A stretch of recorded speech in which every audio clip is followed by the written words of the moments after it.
Welcome to the HR Empowerment Podcast, where we will uncover strategies and new insights from HR professionals who discuss up-to-date regulations, best practices, and the most pressing topics like diversity and equity, leadership, dealing with difficult situations, and much more that affect your bottom line and business. Thanks for joining us.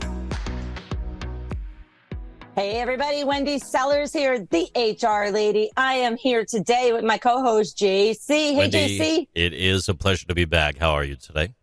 Bright and early on our side over here. I am doing fantastic. We have an awesome guest here, an international guest, Stephen Short. Hey Stephen. Hi Wendy, how are you? Welcome to, thank you for having me on the show from Dublin.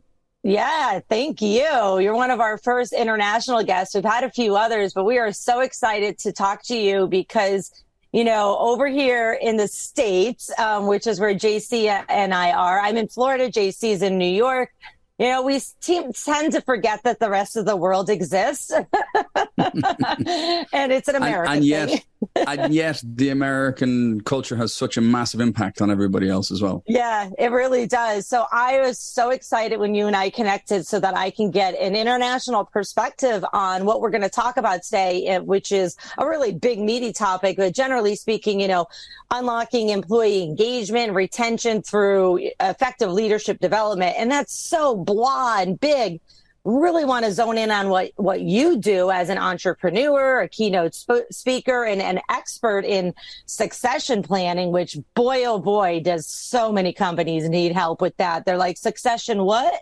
Career guidance, coaching? What is that? So tell us a little bit about yourself and how the heck did you fall into this?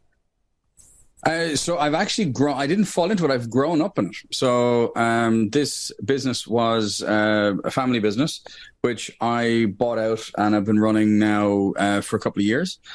So my father is an occupational psychologist and my mother and my father were both secondary school teachers, high school teachers. That's how they met.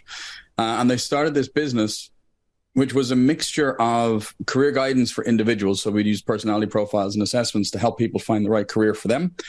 And on the other side, we help companies with selection using personality profiles, again, for the ideal candidate.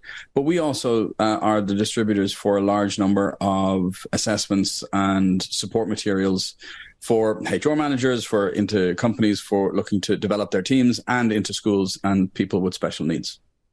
Wow, that's a mouthful right there, but you have me hanging on. I love personality assessments. I even have, like, in my personal life, I'm immediately identifying what dispersonality style people are because I'm a high D, in case you haven't figured that out already.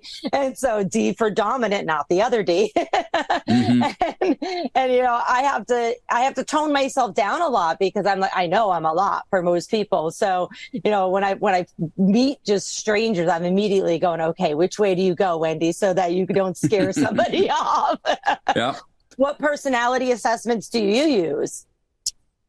So we are distributors for Hogan Assessments, and we've also just started using Human Insight, the AEM Cube, for team development, which is a fantastic assessment out of the Netherlands. But we're distributors for Pearson, MHS, PAR, all the big publishers. And I've used, I mean, probably like yourself, I've done Myers-Briggs, I've done the Jungian types, I've done Strengths Finders, I've done DISC, I've done Enneagram, I've done them all to understand them all. And the one that we use in companies all the time is Hogan. That's awesome. What kind of companies do you consult with that are, you know, probably begging for your help? I would assume because of retention issues, number one, correct? So retention issues, so for the selection side of things, we sit down with the client to actually figure out what is the type of person they're looking for. So we don't do, it's not general staffing or recruitment where we're dealing with the masses of people.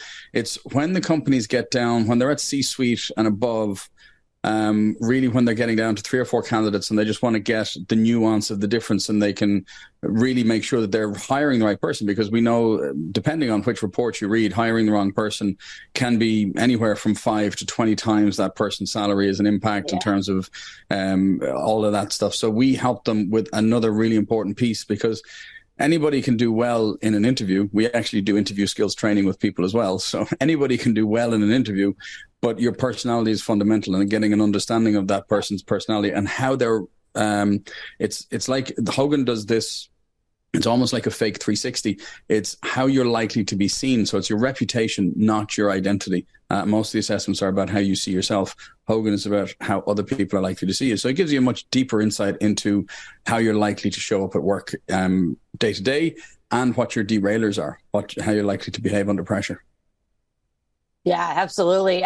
I'm reading an article on neuroleadership.com. I'm sure you've heard about that website and that organization. And it's surprising to me that lots of companies use personality tests for hiring decisions, but it's really shocking to me how many people, especially smaller companies that maybe don't have an HR department or savvy HR department, they use it as like the only, decision maker. And I'm like, oh, you're getting yourself into such hot water there, not just legally, but like, don't be using an assessment. You still need to manage people and train your managers. So do you do training to train managers, not just HR, of like, hey, this is what it means to have this personality or that personality, and what would work best in your organization? We do, for the training, we tend to train the HR people in how to use Hogan for coaching, how to use it for selection. But also, I've done quite a few leadership academies in organizations, and we talk about different things in terms of leadership, leading yourself, leading others, crucial conversations, time management, coaching and training, mentorship, all that kind of stuff. So within organizations where we can run those in-house. For family businesses, I'm setting up, I have set it up actually, the Next Gentrepreneur Academy to train the next generation of entrepreneurs in leadership, nice. Who are, if they're joining a family business. And then I have the other one, the Future Leaders Program, which is for, ostensibly at the beginning, it's for people who are in family businesses. So it has to be a certain size to be taking in enough people from outside the family into leadership positions. But it's like a leadership academy for people to understand that context of that culture as well. Yeah, family businesses have changed so much, or they need to. If they don't change, they're not going to be around. And I know, it's the backbone of the world is family businesses and entrepreneurs. But so many people start a business because they're passionate about cookies or whatever it might be, but they have no clue how to run the business behind the scenes. And so I see a lot of their kids going to college and then coming back and saying, okay, now I'm going to run the financial side of it, even though I'm not passionate about cookies or whatever it is. It's a catch-22. Things have changed a great deal here in the U.S., and I'm assuming probably in Ireland too, where, corporations take over and they push the family businesses out. So thank you for helping those family businesses. They're probably, begging for your help at this point in time. With that said, how can people best reach you? So at the end of our podcast series, they can reach out to you. So we've got the main website for the main website is etcconsult.com. That kind of, we're just revamping that at the moment. That's everything from our books and tests to our selection to everything else. For the selection side of things, it's talentselect.com. And for the family business side of things, it's successfulsuccession.com. All right. Awesome. I'm writing a book at the moment called Build a Killer Family Business Without Killing Your Family. Oh, yes. Oh, my goodness. Please, when it's done, let me know, and I will make sure I blast it all over my social media, because I just even know clients of mine that are family businesses and are struggling, and that's why they're calling me. And I would love to have them, hand your book over to them and possibly do some consulting with you and our clients together. So awesome. With that said, we will be right back with episode 2. See you soon.